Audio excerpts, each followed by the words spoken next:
சொல்லிட்டான். இப்போ ஆண்டவர் அழிக்கணும்ன்றதே இவனுடைய பிளான். ஆண்டவர் அது எப்போ அந்த ஜனங்க மனம் திரும்பிச்சு, அந்த மனம் திரும்புந்து ஆண்டவருக்கும் அந்த ஜனங்களுக்கும் உள்ளது. அந்த பட்டணத்துக்குள்ள இவன் சொல்லிட்டு வந்ததோட சரி, வெளியே வந்துட்டான். அழிக்க போறாருன்னு சொல்லிட்டான், வெளியே வந்துட்டான். இப்போ அந்த பட்டணமே மனம் திரும்பி நிற்கிறது இவனுக்கு தெரியல. கவனிக்கணும், அந்த பட்டணமே மனம் திரும்பிக்கிறது இவனுக்கு தெரியல. அதனால தான் சொல்கிறேன், அவங்க மனசு சம்மந்தப்பட்டது கடவுளோடு ஒப்புரவாகிறாங்க, மனம் திரும்புகிறாங்க, ஆண்டவர் அவங்கள மன்னிச்சுட்டார். இது நம்மளுக்கு தெரியாத நாம் என்ன பண்ணுறோம், அவங்கள அழிக்கணும், அவங்க இந்த மாதிரி ஆள், அவங்க அந்த மாதிரி ஆள்னு இதே யோசனை பண்ணிக்கிட்டு இருக்கோம். அவங்கள ஏன் இன்னும் செய்யல ஆண்டவர், ஏன் அப்படியாப்பட்ட ஆள் அழிக்கல? அவங்க எப்போ சீக்கிரட்டாக நடுராத்திரியில் மனம் திரும்பிட்டு இருப்பாங்க, அதிகாலையில் ஆண்டவர்கிட்ட ஒப்புரவாயிட்டு இருப்பாங்க. அப்போ ஆண்டவரும் அவங்களும் அவங்க மனம் திரும்புது உனக்கு தெரியுமா? தெரியாது. ஆனால் அவங்க பாவம் செஞ்சது, தவறு செஞ்சது மட்டும் கண்ணுக்கு தெரிஞ்சிச்சு. மனம் திரும்புது உனக்கு தெரியுமா? தெரியல. இவனுக்கு தெரியல. தூரமாக கிழக்கு சைடில் போயிட்டு தூரமாக குட்ஸை போட்டு உக்காந்துக்கிறான். அந்த பட்டணத்துக்கு என்ன சம்பவிக்க போதுன்னு பார்த்துக்கிறான். அந்த ஜனங்க எப்போ மனம் திரும்பிட்டு இருக்குது. ஆண்டவரும் அவங்களுக்கு செய்ய வேண்டிய தீங்கு செய்யாத விட்டுட்டாரு, ஆசீர்வதிக்க ஆரம்பிச்சிட்டாரு.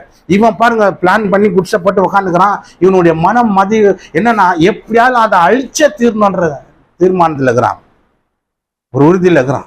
அப்பதான் வெயில் அதிகமாகினோன்னா, உஷ்ணம் தலைமையில ரொம்ப அதிகமா தாக்குதல் ஏற்பட்டோன்னா ஆண்டவர் ஒரு ஆமணக்கு செடியை உருவாக்குறாரு. அது ஒரு ஏனக்காத செடி மாதிரி தலை மாதிரி இருக்கும். அப்படி நிழல் வந்தவனா அவன் அந்த ஆமணக்குனால ரொம்ப சந்தோஷப்பட்டான். அந்த செடியினால அப்பா ஒரு நிழல் வந்துச்சுடா அப்படின்னு வாசிங்க.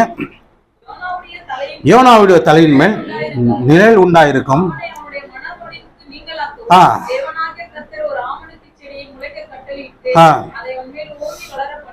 ஓங்கி ஒரே ராத்திரில வளர வச்சாரு. சந்தோஷப்பட்டான். மறுநாளில்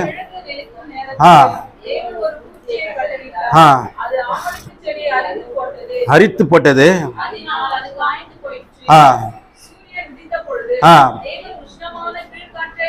பாருங்க, திருப்பி அவரு தான் கீழ்காற்ற கட்டளையிடுறாரு, உஷ்ணமான காத்த. அப்பொழுது படுகிறதுனால அவன் சோர்ந்து போய் தனக்குள்ளே சாவை விரும்பி, நான் உயிரோடு இருக்கிறதை பார்க்கிலும் சாகிறது நலமாயிருக்கும் என்றான். அல்லேலூயா.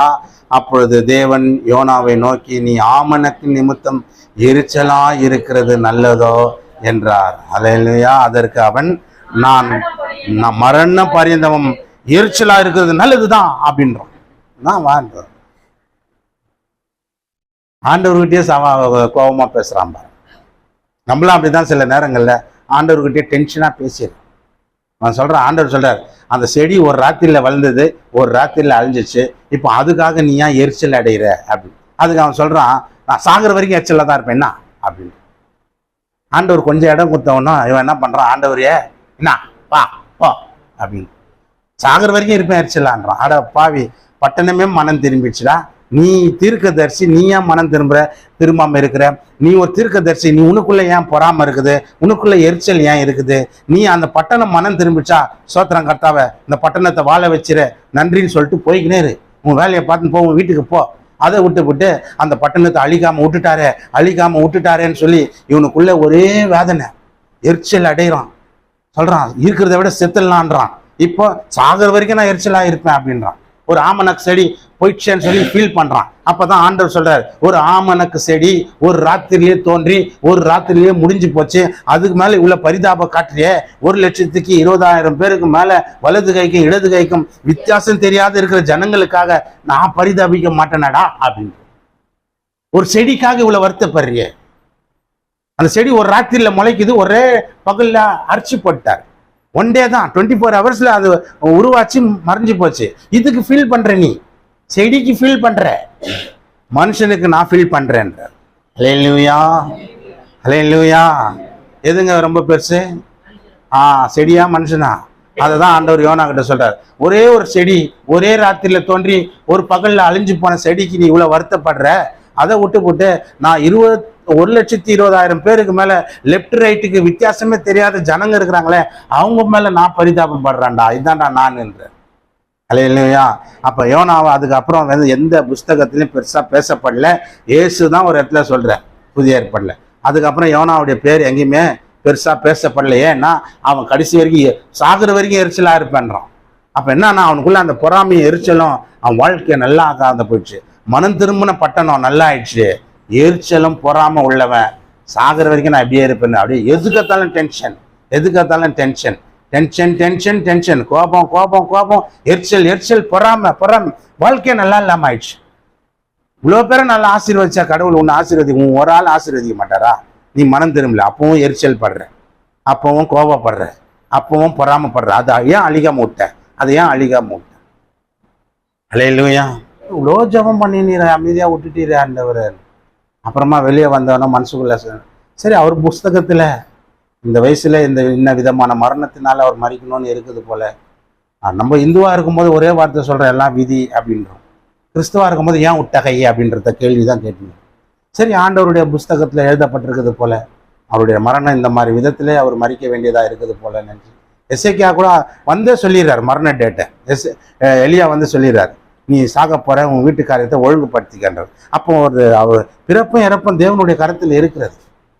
இதுக்கு இடைப்பட்ட வாழ்க்கையை தேவன் நம்ம கொடுத்துருக்கிறபடினால அதை நம்ம சந்தோஷத்தோடு மகிழ்ச்சியோட நல்லா நிம்மதியாக வாழ்ந்துட்டு போனோன்றது தான் என் ஆசை, என் விருப்பம். அதனால தான் ரொம்ப பிரச்சனை எதுவும் பண்ணிக்கிறதுல, எதுவும் யாரையும் டென்ஷன் ஆகுது. எதுக்கு டென்ஷன் ஆகி நான் ஏன் நிம்மதியை கெடுக்கணும்? அல்லேலூயா. அவங்க இருக்கிற வாழ்க்கை கொஞ்சம் நிம்மதியாக இருக்கிறது தான் நல்லது. அப்போ அந்த மாதிரிலாம் போராடி பார்த்தா கைவிடப்பட்டவனா அப்போ நான் மனசை தேத்திக்கிட்டேன். சரி, ஆண்டவர் சித்தம் போல இது அப்படின்னு விட்டுட்டேன். ஆனால் யோனா அப்படி திருந்தல. ஏன் அழிக்கல? அதே கேள்வியில் இருக்கிறான். ஏன் அழிகிறேன்னு சொன்னாரா? ஏன் அழிக்கல? ஏன் அந்த பட்டணத்தை நாசமாக்கல? ஏன் அதுக்கு விரோதமா பேச சொன்னார், பேசினேன். ஏன் அந்த பட்டணத்தை இன்னும் விட்டாரு? ஏன் ஆசீர்வதிச்சாரு? இவனுக்கு இதே எரிச்சல் பொறாம இருந்தா இவன் நல்லா வாழ முடியாது, நிம்மதி இருக்காது. சாகுற வரைக்கும் எரிச்சல், சாகுற வரைக்கும் அந்த குணம், நல்ல வாழ்க்கை இருக்காது, நல்ல வாழ்க்கை அமையாது. அல்லேலூயா. நீதிமொழிகள் என்ற ஒரு புஸ்தகம் இருக்கிறது, 14ஆம் அதிகாரம் 30ஆம் வசனம். சொஸ்த மனம் உடலுக்கு ஜீவன். அல்லேலூயா. ஆர்சி பைபிள்ல போட்டுக்குது, அமைதியான மனம் உடலுக்கு ஆரோக்கியம். அமைதியான மனம், அமைதியை தேடுறாங்க. அதான் இங்க என்ன போட்டிருக்குது? சொஸ்த மனம். அங்க அமைதியா வாழ்ற, அமைதியை விரும்புறவங்க அவங்க உடம்பு நல்லா இருக்கும். அமைதியை விரும்புறவங்க, அதாவது இன்னொரு பைபிள்ல இருக்குது சமாதானத்தை விரும்புறவங்க, இன்னொரு இடத்துல மொழிபெயர்ப்புல இருக்குது நிம்மதியை தேடுறவங்க அவங்க உடம்பு நல்லா இருக்குமா, உடம்பு ஆரோக்கியமா இருக்குமா, உடம்பு நல்லா இருக்குமா, சுகமா இருப்பீங்க, ஆரோக்கியமா இருப்பீங்க. வேதம் சொல்லுகிறது என்ன சொல்லுகிறது? சொஸ்த மனம் உடலுக்கு ஆரோக்கிய ஜீவன். பொறாமையோ எலும்ப உருக்கிடும் பாரு. எலும்பு மாத்திரம் இல்லை, உன் நிம்மதியை உருக்கிடும், சந்தோஷத்தை உருக்கிடும், உன்னுடைய எல்லா ஆசீர்வாதங்களும் உருக்கி ஏத்துறோம். பொறாமை இருக்கக்கூடாது. இந்த மாதிரி தான் யோனாக்கு இருந்தது பாரு. அந்த எரிச்சலும் பொறாமை இருக்குது. அப்படி இருக்கும் போது என்ன ஆகுதுன்னா உனக்கு எல்லாமே உருகி போயிடும், கரைஞ்சி போயிடும். காசு கரைஞ்சி போயிடுது, தனியா நிம்மதி கரைஞ்சி போயிடுது, நிம்மதி குறைஞ்சி போயிடுது, சந்தோஷம் குறைஞ்சி போயிடுது, நல்ல வாழ்க்கை இல்லை, நல்ல நிம்மதி இல்லை, சமாதானம் இல்லை. ஏன்னா பொறாமை உனக்குள்ள இருந்தா உன்னை நாசமாக்கிடுதுன்னு வேதம் சொல்லுகிறது. சொஸ்த மனம், நிம்மதியை தேடுறவங்க, அமைதியை விரும்புறவங்க, சமாதானத்தை விரும்புறவங்க அவங்க உடம்பு பார்த்து நல்லா இருக்கும். ஏன்னா அவன் நிம்மதியாக அந்த பீஸ்ஃபுல்லாக இருந்ததுன்னா அப்படியே உடம்புலாம் நிம்மதி. அல்லேலூயா, அல்லேலூயா, அல்லேலூயா. அப்போ அமைதியை விரும்புறவங்க அந்த நல்லா இருப்பாங்கன்றது தான் வேதம் சொல்லுகிறது. பொறாமைப்பட்டுன்னு இருந்தா உனக்கு மனசுக்கு உனக்கு தான் டேஞ்சர், எரிச்சல் உள்ள இருக்கும். அந்த பொறாமைலாம் உனக்கு நிம்மதி கரைஞ்சிடும், எல்லாமே குறைஞ்சி போயிடும். அது எலும்பு உருக்கியா மாறிடும். அல்லேலூயா. அதனால தான் யார் எப்படி வேணாலும் அச்சின் கிச்சின்னு போட்டோம். நம்ம எதுக்கு யாருன்னா பக்கத்துல வளர்ந்தா கூட நம்ம என்ன நினைக்கிறோம் பாரு, எப்படி போது பாரு. பொறாமைப்படாதீங்க, அது உங்களுக்கு தான் ஆபத்து. நீங்க நல்லா இருக்க மாட்டீங்க, அவங்க நல்லா இருப்பாங்க. நீங்க நல்லா இருக்கணும்னா அதுக்கு என்ன பொறாமைப்படவே படாது. யார் மேலேயும் எரிச்சல் அடையாத. நீ எரிச்சல் அடைஞ்சு உன் உடம்ப நீ எதுக்கு எடுத்துக்கணும்? கர்த்தர் நல்லவர். அல்லேலூயா. டாக்டர் கிட்ட கூட சொன்ன, என்ன கவலைப்படாதேன்னு ஒரே வார்த்தை, கவலைப்படாத. ஏன் அந்த வார்த்தை சொல்றாங்க? கவலை உன்னை ஒடுக்கிடும், கவலை உன்னை நாசமாக்கிடும். கவலைப்படாத. இருக்கிறது என்ன கஞ்ச கூட இருக்குத புல் கட்டிட்டு கும்முன்னு படு. அல்லேலூயா. கஞ்சோ கறியோ இருக்குதா? எது இருக்குதா? வயிறு நிரம்பிச்சா போதும், நாக்குக்கு தான் டேஸ்ட்டு. உள்ள அதுக்கு அப்புறம் போச்சுன்னா எந்த டேஸ்ட்டும் தெரியாது, வயிறு தும்முன்னு. அவ்வளோதான். நல்லா சாப்பிட்டு ஒரு தூக்கத்தை போடு. யாரையும் போடாம அவங்க வளர்றாங்களா வளர்ட்டான், நல்ல துணி போடுறாங்களா போட்டான், நல்ல மணி போடுறாங்களா போட்டான், வீடு கட்டுறாங்களா கட்டுட்டான், எதை வேணாலும் பண்ணின்னு போட்டான். எனக்கு ஆண்டவர் இன்னைக்கு என்ன கொடுத்துருக்காரா, அது ஸ்தோத்திரம் அப்பா, நன்றி அப்பா, என்னை இன்னும் ஆசீர்வாதிங்கன்னு ஜெபம் பண்ணு. அவ்வளோதான். பொறாமைப்பட்டனா உனக்கு தான் எரிச்சல். எரிச்சல் வரும்போது என்ன ஆகும்? சில பேர் பார்த்தா எரிச்சல் வரும்போது வேர்த்து விறுவிறுத்திரும். என்னம்மா இந்த அம்மாவுக்கு தெரியும். யாருன்னா எரிச்சல் டென்ஷனாக வேர்த்து ஊற்றும், அப்படியே கை கால்லாம் ஓதுறோம் தட தடன்னு பார்த்துருக்கீங்களா நீங்கள்? பார்த்துருக்கீங்களா இல்லையா? பொறாமை படவே கூடாது. நீங்கள் நல்லா வளரணும். நான் பொறாமையும் எரிச்சலும் வைக்காதீங்க. அது வச்சா உங்களுக்கு தான் ஆபத்து. நீங்கள் தான் வளர மாட்டீங்க, நீங்கள் உயர மாட்டீங்க. ஒரு நல்ல உங்களுக்கே நிம்மதி கெட்டு போயிடும். சந்தோஷம் இல்லாத ஒரு வாழ்க்கையை ஆகிடும். ஒருத்தர் சொன்னார் பாருங்க, அவங்க ஹவுஸ் ஓனர், அந்த வீட்டில் பெரிய காம்பவுண்டு, அப்புறம் பைக் வச்சுருந்தாராம். ஒரு நாள் கார் வாங்கிட்டு எடுத்துன்னு போய் அது உள்ளே நிறுத்தினாராம். அந்த ஹவுஸ் ஓனர் என்ன பண்ணாங்களாம் தெரியுங்களா? அவங்க சொந்தக்காரர்களுக்கெல்லாம் ஃபோன் அடிச்சுருக்கிறாங்களாம். எங்கள் வீட்டில் எங்கள் டெனன்ட் ஒருத்தர், அதாவது கொடுத்துன கார் ஒருத்தர் கார் வாங்கிட்டாரு, எங்கள் காம்பவுண்டில் கார் நிற்கிது அப்படின்னு அந்த ஹவுஸ் ஓனர் எல்லாருக்கிட்டையும் சொல்லினுக்கிறாங்க. இவர் சொல்ல, அந்த ஹவுஸ் ஓனர் சொல்லினுக்கிறாங்களா அவங்க சொந்தக்காரங்கிட்டலாம்.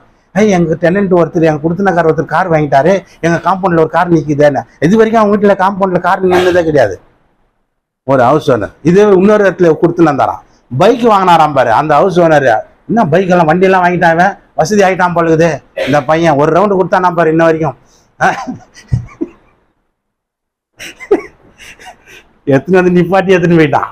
ஒரு ரவுண்டு இன்னும் கூட கொடுக்கல, எடுத்துன்னு போய் ஒரு ஓட்டி காட்டு. சரி, பைக் வாங்குறதுக்கு அந்த வீட்டுக்காரர் என்ன பண்ணான், உள்ளெல்லாம் நிறுத்தாது, வெளியே நிறுத்து வண்டியா அப்படின்னா.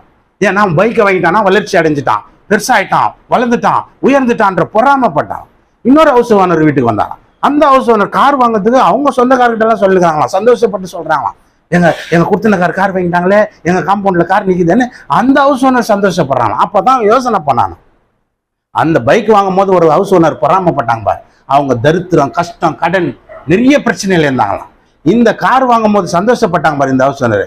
எக்கச்சக்க 20 கோடி சொத்து இருக்குதான் அங்க. அப்பதான் யோசனை பண்ணான், அந்த ஹவுஸ் ஓனர் பொறாமப்பட்டான். அவனுக்கு கடன் இருக்குது, நிம்மதி இல்லை, சண்டை, குடும்பத்துல குழப்பம், இவ்வளோ பிரச்சனையோட வாழ்றான் அவன். இந்த ஹவுஸ் ஓனர் கார் வாங்குறது எல்லாருக்கிட்டையும் சந்தோஷமா சொல்லினுக்கிறாங்க, இவங்களுக்கு 20 கோடி சொத்து இருக்குது. யோசனை பண்ணிப்பேன். அப்பப்பா பொறாமை இருக்கக்கூடாதுங்க. இல்லை பொறாமை இருந்தா உனக்கு நிம்மதி இருக்காது, சந்தோஷம் இருக்காது, கடன், கஷ்டம், தரித்திரம், அது இது எல்லாம் வரும். பொறாமே இல்லை பாருங்க. அந்த அம்மா அந்த ஹவுஸ் ஓனருக்கு 20 கோடி ரூபாய் சொத்தை வச்சுன்னு நிம்மதியாக சாப்பிட்டு தூங்கினுங்க. அதுக்கு பொறாமை இல்லை. பொறாமை தான் எலும்பு உரிக்கிறோம். அப்படின்னா என்ன அர்த்தம்னா, உங்ககிட்ட இருக்கிற எல்லா நிம்மதியும் உரிக்கிடும், சந்தோஷத்தை உரிக்கிடும், சமாதானத்தை உரிக்கிடும், எல்லாத்தையும் உரிக்கிடும். பொறாமைப்படாத, எரிச்சல் அடையாத. ஹல்லேலூயா.